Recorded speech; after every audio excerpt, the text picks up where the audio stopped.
It's funny is, like, you know, What the have you reason done why for he me was, recently? you know, he won that tournament in 2014, and the only reason why I brought it back is because he freaking won the first one. Right. Did you hear that, ZeRo? The only reason why you're back is because you won the first time. So technically, you know, if there ever is another invitation, you have to bring him back so he can defend his title.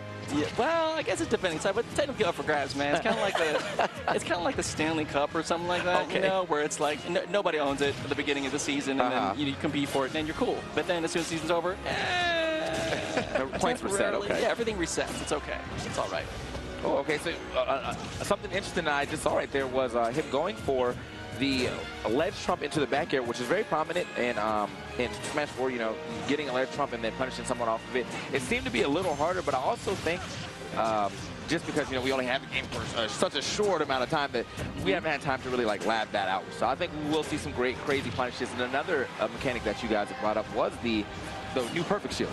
I'm waiting to see that really be, you know, explored, really fleshed out. I can't wait till someone like new perfect shields to Smash. Yeah. And then that one mistake is going to cost someone stock. Yeah. And that's going to be amazing, and it's going to happen. Yeah. And you know, we said this before, and I said it earlier, but I'll say it again, which is still really key to me. Is I really like the fact that when you perfect shield something, you can only punish it with something of an equal frame count. Yeah. In other words, so if you're, let's say, you know, AAing or something, or just hitting neutrals, like standard attacks of sending, if you perfect shield one of those, likely you're only going to be able to be punished because of your recovery frames.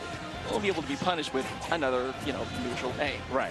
Right, and that window, as you said, is going to depend on how powerful the attack is. And so, you know, one thing TK and I were talking about as we were prepping for the Invitational was we use this term risk-reward all the time, and that's what these players balance is with their aggressiveness. You know, how aggressive am I going to be? I can really, you know, try to go for the big KO smash attack, but if I miss, it leaves myself wide open. I'm going to take into account how much health I have, maybe the abilities of the other player, and so with that perfect shield, defensively now, you have to think about a risk-reward. Where do I try that perfect shield, or do I just play it safe and hold my shield? Yeah, I mean, there's going to be three different options you're going to take right there. It's either you're going to take that standard shield stun from taking the attack, say Bowser's going to smash your shield or whatever. You're going to try to parry it and get your own hard punish, or you're going to miss parry and just maybe lose that stock. That's true. And I can't, you know, it's interesting because every time a game comes out, and this one obviously is still mostly, of course, it's in development, right? Game's not out. And the more people play, the more the community plays, the more people play, you know, that the way that people think about the game starts to change, right? And that's what, you know, I'm just describing basically the meta. Not out there, that's what the meta is, but that's what it is. And it's just interesting to see how characters are like, oh man, this character's really good. And then like, wait a couple months and like, nah, it's not that good, right? And it's always a constant evolving discussion. That's why I love, you know, the way that competitive games work this way. It's because that you can have that discussion and that game can change over time. So very exciting stuff. Wow, okay, so he just decided to go for it. He was going crazy out there with that dolphin slash all the way to the side. He already knew it was over though.